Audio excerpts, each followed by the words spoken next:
कुलस्सियों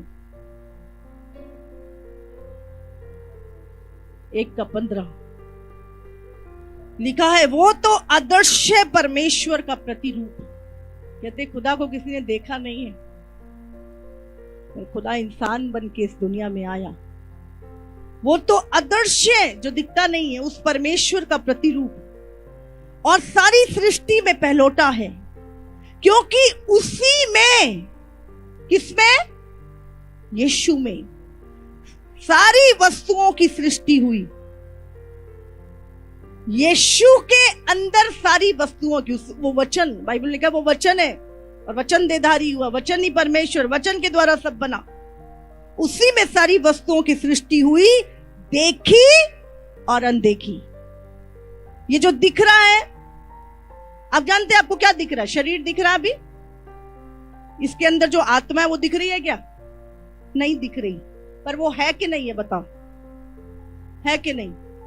हवा दिख रही है? हवा दिख रही है? नहीं दिख रही, पर है कि नहीं है? है।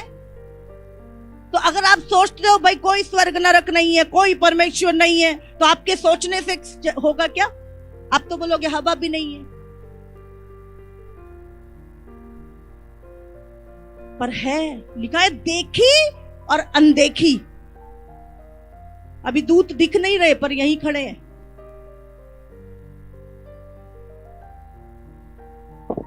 लिखा है पृथ्वी की देखी, यहां पे लिखा है सारी वस्तुओं की सृष्टि हुई, स्वर्ग की हो अथवा पृथ्वी की, देखी या अनदेखी, क्या सिंहासन, क्या प्रभुताएं, क्या प्रधानताएं, क्या अधिकार, सारी वस्तुएं उसी के द्वारा और उसी के लिए सृजी गई हैं। Hallelujah, hallelujah. वही सब वस्तुओं में प्रथम है, और सब वस्तुएं उसी में स्थिर रहती हैं। वही देह अर्थात कलीसिया का सिर है, वही आदि है, और मरे हुओं में से जी उठने वालों में पहलोटा, और सब बातों में वही प्रधान ठहरे। हालेलुया। चाहे स्वर्ग की कोई भी प्रधानता, कोई भी अधिकार क्यों नहीं है, वो सब यीशु के पास है, और वो यीशु हमारा सिर है। अगर यीशु मसीह वो सिर है, तो वो अधिकार देह के पास भी है, वो प्रभुताएं देह के अंदर भी है, वो प्रधानताएं तुम्हारे अंडर हैं, वो बीमारियां तुम्हारे अंडर हैं। समझ आ रही है? सिर और देह अलग है क्या? तभी तो जब देह को तकलीफ पहुंचती है, तो सबसे पहले किसको पता लगता है? पैर के नाखून में चोट लग गई, कौन बताता है पैर हटा यहां से? हाँ, सिर को पता लगता है। तो तुम्हें कोई तकलीफ है तो तुम्हें क्या लगता है? सिर को नहीं पता? यीशु को नहीं पता तुम किस मुसीबत से निकल रहे हो, किस चीज को तुम झेल रहे हो? उसको पहले पता लग जाता है तुमसे। Hallelujah, hallelujah. कितनों को समझ में आ रही है? यस। वो चाहता है हम संभल जाएं। वही तो बताता है भाई पट्टी बांध ले, हाँ चोट लग गई तुझे, गिर गया, खड़ा हो जा, पाप में नहीं। अब जानते हमारे अंदर कौन हमें बताता है? जब हम प्रभु में नहीं होते, तुम कितना ही झूठ बोलते थे, कितना ही पाप करते थे, मानते नहीं थे। बोले मैं तो बहुत पवित्र, मेरे जैसा तो कोई है ही नहीं। जब यीशु में आ जाते हैं तो छोटी सी भी गलती हो जाती है, प्रार्थना में बैठते ही गलती सामने पहले आती है, और जब तक रिपेंट नहीं करते अंदर से कोई को चोटता रहता है। ये कौन है जो हमें पश्चाताप करवा रहा है? ये पवित्र आत्मा है। जिस दिन तुम यीशु पे विश्वास करते हो, वो तुम्हारे अंदर आ जाता है, और जब वो अंदर आ जाता है, फिर तुम कुछ भी करो, उसी समय कहता है पश्चाताप कर, सिद्ध हो। पश्चाताप कर, माफी मांग और सिद्ध हो। माफ कर और आगे बढ़, और वो तुम्हें बार बार बार बार तुम्हें सिद्धता में ले जाता है। हालेलुया। इसीलिए पवित्र आत्मा की सुनना। मेरा नाम जॉन या पीटर या मार्था और मरियम रखने से मैं यीशु के नहीं, मैं यीशु का बेटा या बेटी नहीं। अगर मैं पवित्र आत्मा की अगुवाई में चल रहा हूं तो मैं यीशु का पुत्र हूं। प्रभु ने, पिता ने क्या बोला वहां पर? पौल क्या लिखता है? कौन है परमेश्वर के पुत्र?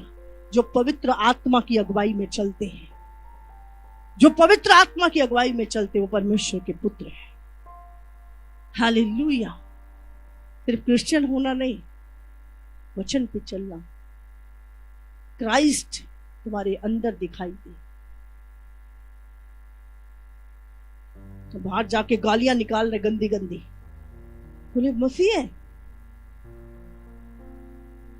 जब मैं प्रभु में आई, मुझे लगता है हर व्यक्ति को वचन सुनाने की रहती थी, कोई मिल जाओ। तो एक बारी मैं, हमारे एक अंकल थे उत्तराखंड में, तो मैं उनको वचन सुना रही थी।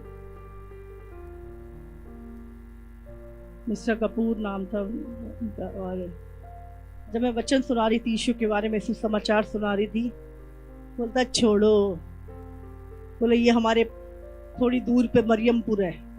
बोले सारे नशेड़ी, सारे जुआरी, सारे गाली गलौच और चोरियां करने वाले, बोले कुछ नहीं यीशु। इतनी शर्म आई, मैं डूब के मर जाऊं। सच में बोल रही। मैंने बोला कोई बात नहीं, पाप सब करते हैं, बट पुत्र होने के बाद भी वही जीवन जीना। पहले जो भी करे, प्रभु ने पूछा कभी तूने पहले क्या करा? बोलता जैसे भी गंदे पाप है, तूने जो कुछ भी किया आजा मेरे पास। इतनी मोटी परत भी है तो धो के घिस के तुझे सफेद कर दूंगा। लेकिन उसके बाद बहुत ध्यान से चल, क्योंकि तेरा नाम मेरे नाम से जुड़ गया है, तू मेरा पुत्र कहलाता है। हालेलुया। अब तू मेरा पुत्र कहलाता है, इसीलिए बड़ी सोच समझ के बोल। हर डिसीजन तेरा खुदा को देखते हुए हो।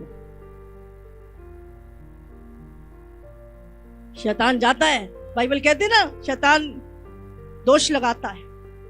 ऊपर भी एक कोर्ट रूम है, नीचे कोर्ट है, ऊपर भी है, वहां भी जाता शैतान।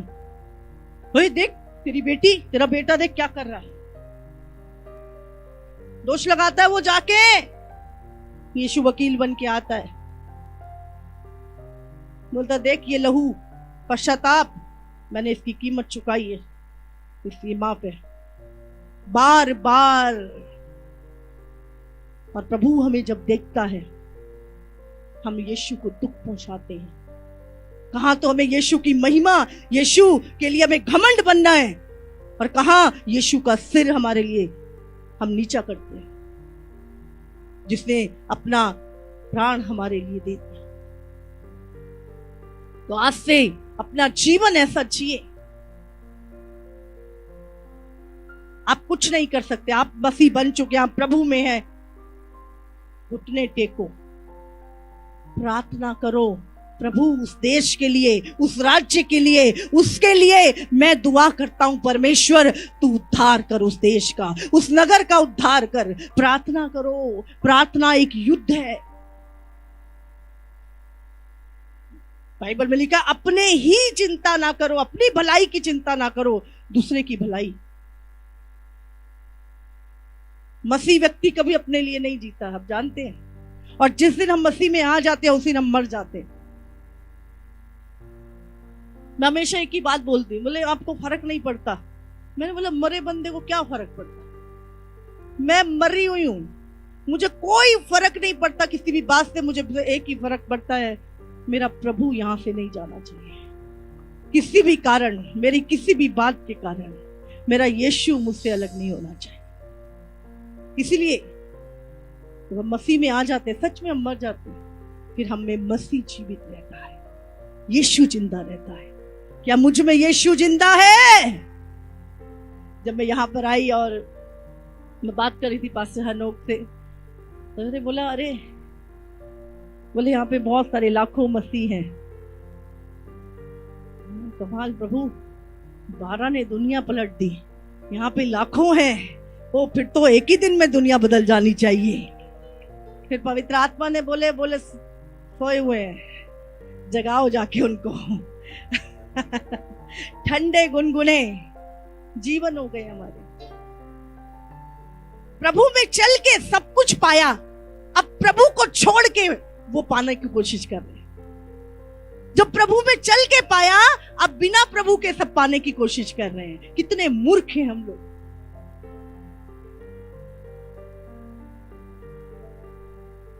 याद करो अपनी गवाहियों को, किस घूरे पे पड़े थे, किस पाप के गड्ढे में पड़े थे, किस बीमारी के गड्ढे पे पड़े थे। कोई औकात नहीं थी हमारी, कोई पूछता नहीं था हमें।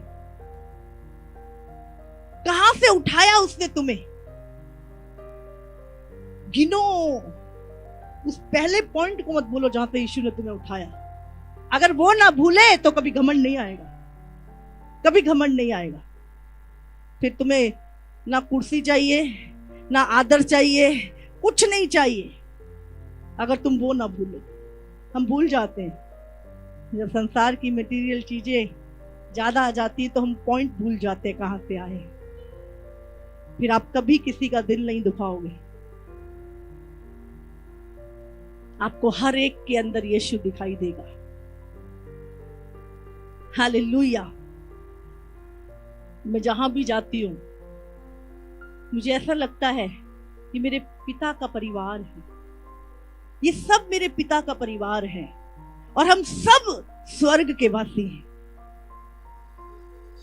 छत्तीसगढ़, नागपुर, अभी पिछले दिनों में हमारी मीटिंग थी, पूना, बॉम्बे, कहां कहां, जहां जहां भी जाते हैं, मुझे ऐसा लगता है ये मेरा परिवार है, ये सब मेरा परिवार है, ये सब मेरा परिवार है। आमीन। और हम सब का एक पिता है। सचमुच वहां पे एक ही घर होगा, एक ही आराधनालय होगा, जहां पे हम सब आराधना करेंगे प्रभु की। यहाँ पे हो सकता है आप डिफरेंट चर्चों में हो, कोई प्रॉब्लम नहीं है, कोई दिक्कत नहीं है।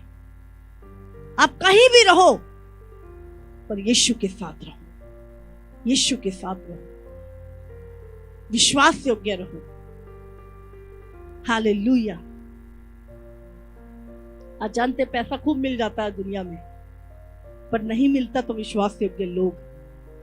अगर हमें नहीं मिलते विश्वास योग्य लोग, तो सोचो वो, हाँ, हम जानते एक दिन में बहुत रोई। वचन में लिखा है ना, परमेश्वर ढूंढ रहा है विश्वास योग्य लोगों को, आत्मा और सच्चाई से चलने वाले लोगों को, जो उसकी आराधना करें। तो बोला प्रभु 8 बर्बादी है, अभी भी आपकी ढूंढ रहे हो।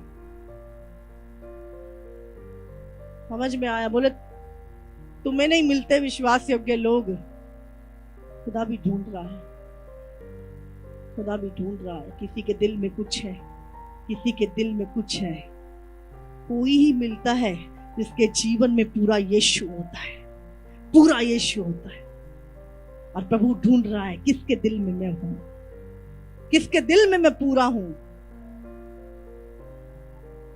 आज देंगे अपना दिल यीशु को, तैयार है सब छोड़ने के लिए। पढ़ लो पूरी फर्स्ट सेंचुरी की कलीसिया के बारे में। गर्दनें कटा दी, भूखे शेरों के सामने डाल देते थे, पर कभी विश्वास का इनकार नहीं किया। वो लोग थे, और वो आएगी, सताव आएगा अंतिम दिनों में। लेकिन आज संबंध मजबूत नहीं किया, आज छोटी छोटी चीजों में प्रभु की आज्ञा तोड़ते हो, तो उस टाइम तो भाग ही जाओगे। बोले छोड़ भाई, जान बचेगी तभी कुछ है, मर गए तो क्या होगा। क्यों? याद रखो, आज शैतान, हमें लगता है जब बकरे को खूब खिला रहे होते ना, तो बकरा बड़ा खुश हो रहा होता, मैं मोटा हो रहा हूं, हाँ बढ़िया, सब दुनिया में बढ़िया, नाम वाम सब पैसा। भूल जाता है भाई हलाल होने की, जब बिकता है ना तब पता चलता काय को खिला रहा था इतना। हाँ, मुर्गी को खूब दाना देते टाइम पे, मुर्गी फट अंडे देती है, थोड़े दिनों में पता लगता है जब हलाल होती है। ऐसी शैतान भी हमें बहुत दुनिया की चीजें देता है, ये दे दूंगा, वो दे दूंगा, आजा मेरे पास। और समझ लो काय के लिए बुला रहा है, इसलिए फंसना मत उसके चक्कर में। उसने बहुते फंसा के नरक में डाल दिए, तुम मत फंसना। बोलो मैं धोखा नहीं खाऊंगा, बोलो मैं नहीं खाऊंगा धोखा। मैं नहीं खाऊंगा धोखा। आज प्रभु ने चिता दिया मुझे, प्रभु ने चेता दिया। आज प्रभु ने चौकस कर दिया, अब नहीं धोखा चौकस कर खाऊंगा। दिया। बोले सब छूटता है छूट जाए, मैं अनंत नहीं खोऊंगा, अपना अनंत काल का जीवन नहीं खोऊंगा। हालेलुया। सारी जिंदगी इसी जीवन को, इसी शरीर को पालने पोसने की, क्या खाएंगे, क्या पिएंगे, क्या फ्यूचर का बनेगा। भाई जितनी निकल गया तो तेरा फ्यूचर ही था वो, पहले आगे भी निकल जाएगा, काहे को चिंता करता है। ये फ्यूचर का चक्कर बड़ा शैतान ने, वो फ्यूचर जो अनंत काल का है वहां से नजर हटा दी। ये जो 70 साल का है वो भी पता नहीं, अभी तो आ ही रहा है यीशु, पता नहीं कौन से घड़ी उतर आए, यहीं पे यहीं रह जाएंगे। इसलिए वो फ्यूचर संभाल लो, ये फ्यूचर तो वो बना देगा तुम्हारा। वो फ्यूचर के साथ समझौता ना करना, ये छूटता है तो छूट जाए। यीशु ने कहीं नहीं बोला, इसने कहा स्वर्ग का राज्य निकट है। अभिलाषाएं, जितना शरीर की चीजों को छोड़ते जाओगे आत्मिकता में बढ़ते जाओगे। आमीन। जब मर जाओगे ना तब यीशु जिंदा होगा। अभी तो अपना ही बीमारी चल रही है। हालेलुया। प्रभु ने इसीलिए बोला, आज बहुत सारे चिन्ह चमत्कार, ये वो मस्सा चाहिए, अनॉइंटिंग चाहिए, ये चाहिए। प्रभु ने बोला पहले अपना शरीर, अपनी विलासाएं क्रूस पे चढ़ा दे। यही तेरी आत्मिक सेवा है, बाकी सेवा तो बाद में कराऊंगा। यही, यहां पे तो परफेक्शन आती नहीं है। खुदा स्वर्ग का सौंप दे मेरे हाथ में, स्वर्ग के अधिकार दे दे मुझे। धरती के तुम छोड़ नहीं सकती चीजों को। हालेलुया। प्रभु आपसे प्यार करता है। इस अंतिम दिनों में फिर तुम्हें चिताने आया है, चौकस हो जाओ, शैतान के धोखे में मत आना। बिल्कुल निराशा मत रखो अपने जीवन में। यीशु दुनिया में सबसे उत्तम जीवन आपके पास है। आमीन। सबसे उत्तम लाइफ, जो अपना अनंत काल का फ्यूचर के बारे में जानते हैं, जो दुनिया में क्या होना है पहले से जानते हैं। आपको काहे की चिंता? आपके तो बोझ उठाने वाला भी आपके साथ ही रहता है। हालेलुया। तारीफ करो परमेश्वर।